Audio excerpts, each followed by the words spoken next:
Hardasan Rasim? Çıkart da bu trapkanı başından. Aa, bildim. Sürpriz eləmək istəyirsən mənə. Ay, evlənmək təklif edəcəksən. Aa, yavaş da pricoskam dağıldı. Deməli o məşhur nigar sənsən. Sən kimsən ha? Açkili vızbaş. Mən? Səndən başqa vızbaş qədə var. Tanımadın məni. Tanımalıydım səni.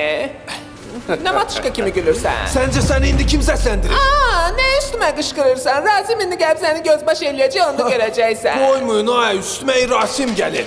Gözlə görək sənin Rasimin indi gəlib səni xilas eləyəcək yoxsa yox. Gəlib sən o telefonu yerdən də ağlın başına gələcək. Alo, kimdir danışan? Rasim, hardasan? Gəl tutan məni bu düşüklərin əlindən. Gel oradasan. Eşitdin? Sən kimsən? 3 saat içində 20 min tapıb gətirməsən sevgili və ölmüş bil. Nigara 20 min? Gelip seni özümü öldüreceğim Aa, orada. 20 min nədir? Mən bəyəm o qədər ucuzam.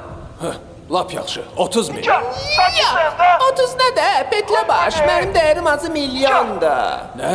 1 Hadi milyon. soktan bir dakika. 100 milyon. Senin Mən tualetdən istəyirəm, dişim gəlir, andadır tualet. Ay matışqa, gəl aç da qollarımı.